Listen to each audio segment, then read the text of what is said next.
Atento aviso para las alumnas y alumnos de secundaria. Los programas de regreso a clases Aprende en Casa 2, que verán a continuación, son de repaso de los aprendizajes del ciclo escolar anterior. Por ello verán que se les plantean algunas preguntas.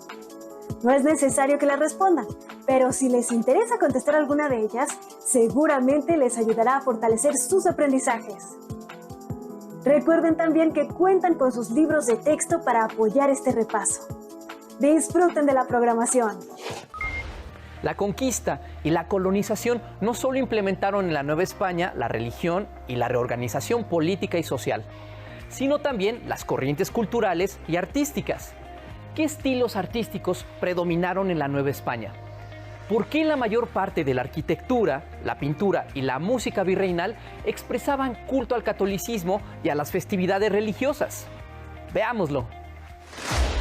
Las primeras obras arquitectónicas en la Nueva España, como el Palacio de Cortés, en Cuernavaca, Morelos, y la Casa de Montejo, en Mérida, Yucatán, pertenecen a la corriente artística del plateresco. Este estilo, que surgió en España en el siglo XV, se caracterizó por integrar elementos renacentistas, góticos y musulmanes en las construcciones. En la decoración plasmó elementos de la naturaleza, como guirnaldas y bichos, así como medallones con representaciones de bustos humanos, entre otros elementos. En la Nueva España, los artesanos indígenas añadieron componentes prehispánicos, como imágenes de la flora y fauna características de sus regiones. Un ejemplo es la fachada de la iglesia del convento de Acolman, considerada la joya del plateresco en América. En el siglo XVI surgió en Italia el manierismo, considerado un estilo superior y refinado. En la Nueva España mostró figuras humanas alargadas en la pintura y escultura. En la arquitectura, un ejemplo es la integración de torres en las fachadas de los templos, lo que puede observarse principalmente en las primeras catedrales que se construyeron. Tanto el plateresco como el manierismo fueron los estilos artísticos del siglo XVI y las primeras décadas del siglo XVII en la Nueva España. Para la tercera década del siglo XVII, el estilo que predominó fue el barroco. Veamos por qué. En 1517, en Alemania, el fraile agustino Martín Lutero publicó las 95 tesis, en las que cuestionaba a la Iglesia Católica. Entre otros puntos, criticaba la venta de las indulgencias, es decir, del perdón de los pecados por parte de la Iglesia. Afirmaba que la salvación provenía únicamente de la gracia de Dios, la cual se podía lograr mediante la fe, por lo que la intervención del clero era innecesaria, así como la adoración a la Virgen y a otros santos. Estas ideas se difundieron por Europa y fueron la base de la Reforma Protestante. La Iglesia se dividió y comenzaron las guerras religiosas entre los católicos y los seguidores de las ideas de Lutero. La Iglesia Católica promovió la Contrarreforma y convocó en 1545 al Concilio de Trento, el cual se realizó en periodos intermitentes. Ahí se determinaron las medidas a seguir para fortalecer a la Iglesia y al papado. España encabezó la Contrarreforma y el rechazo hacia el protestantismo se reflejó en la Nueva España. Entre las medidas que siguieron estaba el fomento del arte como vehículo para propagar las ideas y valores de la fe católica, y para ello se utilizó el barroco, un estilo muy ornamentado y dramático. La arquitectura y la pintura destacaron, por lo que los muros, fachadas, así como los techos de iglesias y conventos se llenaron de múltiples adornos e imágenes de vírgenes, santos, ángeles y escenas religiosas. Entre los principales pintores del barroco se encontraban Miguel Cabrera, Cristóbal de Villalpando, Sebastián López de Arteaga, la familia de los Juárez, los Echave y los Rodríguez. En la música destacaron Juan Gutiérrez de Padilla, Francisco López Capillas y Manuel de Sumaya. Y en la literatura, Sor Juana Inés de la Cruz, Carlos de Sigüenza y Góngora y Juan Ruiz de Alarcón fueron sus más importantes exponentes. A diferencia del protestantismo, la Iglesia Católica buscó exaltar a través del arte imágenes de santos, escenas religiosas y milagros para consolidar el culto y conmover al creyente. ¿Qué usos y funciones consideras que tuvo el barroco en el arte y la sociedad? ¿Qué estilos artísticos virreinales identificas en tu comunidad? En efecto, el plateresco, el manierismo, el barroco fueron estilos arquitectónicos que han dejado un importante patrimonio, que es necesario conocer, cuidar, respetar y valorar. Los edificios virreinales son testigos del pasado y forman parte de la cultura e identidad de las mexicanas y mexicanos. Observen el siguiente segmento. Es importante que vean con más detalle las características del barroco y qué aspectos lo distinguen en la arquitectura. Veamos el video El arte novohispano. No pierdan detalle. El barroco es un estilo artístico surgido en Europa. Llegó a Nueva España durante el siglo XVI y fue el predilecto principalmente en arquitectura religiosa, pintura y escultura sacra. En la colonia, esta corriente artística recibió un carácter propio por parte de los artistas de Nueva España, por lo que es conocido como barroco novohispano. El neoclásico llegó a Nueva España en 1780, en la fase final del virreinato. Su estilo se opuso por completo al barroco, prefiriendo las líneas simples, características del arte clásico de Grecia y Roma. En Nueva España fue más común su utilización por las autoridades civiles en la construcción de edificios públicos, y también lo adoptaron pintores y escultores no religiosos. El término barroco en principio significa abigarrado, y lo que va a ser el barroco como un arte oficial de la Iglesia es ir en contra de la expresión racional que había tenido y que había caracterizado al Renacimiento desde el siglo XIV.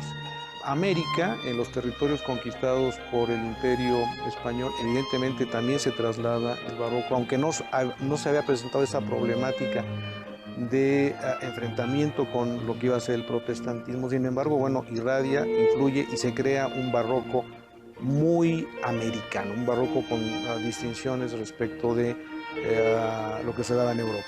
Característica principal es que va en contra de la racionalidad, en contra de los cánones y de la idea de imponer la imagen geométrica que había tenido el Renacimiento. En América y en particular en la Nueva España, ¿cómo se va a distinguir en la arquitectura? Fundamentalmente por la policromía, la gran cantidad de colores que van a surgir en las fachadas y en los interiores. Una aportación del barroco es, como por ejemplo tenemos el caso del retablo de los Reyes a mi espalda, en donde se llega a la máxima expresión del movimiento y de la policromía barroca. Otra característica es esta idea virtual de la falta de peso, de la ingravidez, es también la manera en cómo modifican todos los elementos que originalmente son eminentemente constructivos. En el caso de las fachadas, la presencia de los azulejos, como en el caso de las fachadas de Puebla. En el caso de la Ciudad de México, el tezontle, que es un material rojizo propio del valle, combinado con la cantera y con la chiluca. Y esta idea de movilidad, de ingravidez, de sensaciones poco vinculadas con lo terrenal. Eso es lo que buscaba el barroco en general. En el caso de la arquitectura, por ejemplo, lo que tenemos es esta idea de la movilidad, que va en contra del carácter de estabilidad que debe tener y que siempre tuvo la arquitectura. Entonces, movilidad y sensación de ingravidez frente a la lógica del peso que había tenido históricamente la arquitectura. Y la escultura, por ende, también tiene esta misma condición de movilidad, de idea de sensualidad, porque todo en el barroco se debe de tomar con las sensaciones y a partir de las sensaciones olvidándose totalmente de todo lo que sería contacto con lógica y razón. ¿Se fijaron? Es muy importante la policromía, la saturación y el movimiento, y en general la grandiosidad como características de la arquitectura barroca. Se trata de la transmisión de un mensaje profundamente religioso a la población novohispana. En la segunda mitad del siglo XVIII llegó a la Nueva España el estilo neoclásico, que rompería con la tradición barroca. ¿Cuáles son las características del neoclásico y en qué se diferencia del barroco?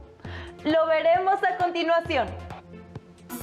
El neoclásico, a diferencia del barroco, no tuvo un estilo predominante novohispano, pues en realidad surgió como una recuperación de la herencia cultural clásica.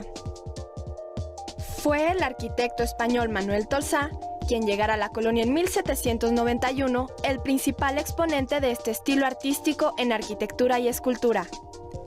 Muchas de sus obras, como el Hospicio Cabañas, el Palacio de Minería o la escultura ecuestre de Carlos IV de España, son consideradas obras maestras del neoclásico en América. Viene de una madurez intelectual que se empieza a dar también en Centro Europa.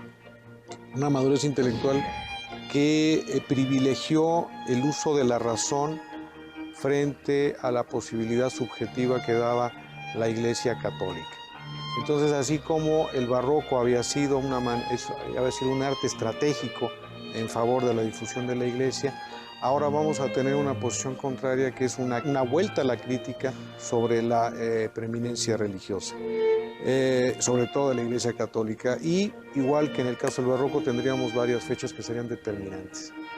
1750 para el caso de la Nueva España, el ascenso de la dinastía de los Borbones, dirigiendo el Imperio Español. De ahí nos iríamos a 1760, el inicio de la difusión de todas las nuevas normas, de todos los nuevos códigos, las reformas borbónicas en el Imperio Español. 1767 es la expulsión de la orden jesuita. El jesuitismo fue una de las bases más importantes del barroco. Y luego nos vamos a 1781 con la fundación de la Academia, que en una segunda instancia te trataré de comentar cuál fue la importancia que tuvo. Entonces, es una versión totalmente opuesta al barroco, es una versión que trata de retomar el mundo grecolatino. Vuelve a aparecer la geometría, vuelve a aparecer con toda claridad la contundencia del medio círculo, el triángulo, la pilastra. Nada que ver con todas estas fantasías y todos estos vuelos y todas estas ficciones que había planteado el barroco en su origen. Entonces es un movimiento artístico que establece una nueva postura en contra de la irracionalidad, privilegia el aspecto crítico, privilegia el retomar el mundo clásico como la gran materia de conocimiento y de enseñanza para la sociedad. Para entender el gran periodo del neoclásico, que abarca desde la segunda mitad del siglo XVIII hasta los primeros 25-30 años del siglo XIX, hay que partir del ascenso de la dinastía de los Borbones al cargo de la dirección del imperio. Los Borbones de origen francés traen toda esta tradición del nuevo pensamiento que se había inaugurado por Renato Descartes. La Ilustración, que es la que privilegia todo este gran periodo, circula ideas sobre una nueva manera social, sobre una nueva respeto inclusive a lo que después serán los derechos humanos, y viene a terminar en 1789 con la gran guerra de Revolución Francesa, en donde incluso se llega a determinar mediante un decreto: Dios no existe. Esta va a ser la gran posición crítica que va a tomar el neoclásico. Entonces, en el caso de la arquitectura, nos vamos a encontrar con todos estos elementos del mundo grecolatino, con los grandes frontones, con los arcos, con las pilastras que recuerdan al mundo griego y romano. Y en el caso de la pintura ya no aparecen los milagros, ahora va a ser el Antiguo Testamento el que va a dar todas las nuevas temáticas que van a alimentar a esta nueva expresión artística. ¿Quién va a ser el que va a determinar esto? La Academia. La Academia es una de las grandes invenciones del mundo neoclásico. Esto tiene que ver también con esta nueva voluntad, en el caso de los Borbones, de cómo administrar y cómo enseñar el arte. Ahora se van a crear planes de estudio, se van a volver a crear cánones, se van a dictar normas, e inclusive va a haber la prohibición de seguir construyendo y de seguir pintando a la manera barroca. Ahora de lo que se va a tratar es de hacer valer, de considerar como la única posibilidad todos aquellos temas que habían creado los maestros en la Academia con los que se va a enseñar, con los que se va a adiestrar y que van a ser los autorizados por los cabildos para que se lleven a cabo en las iglesias y en los edificios públicos. Y por último, otra de las grandes características del mundo neoclásico va a ser el que los edificios más importantes van a ser edificios civiles. Ya no va a ser la iglesia la que va a llevar la conducción de la construcción en las ciudades. Ahora van a ser los hospitales, las escuelas, los grandes depósitos de alimentos, los edificios militares, los que van a determinar la nueva conformación del paisaje. Va a ser el mundo civil frente al mundo de la iglesia que había privado en el periodo anterior. Actualmente, México conserva un gran acervo arquitectónico, pictórico y escultórico del periodo colonial, que es parte de la riqueza cultural y del patrimonio no solo nacional, sino de la humanidad.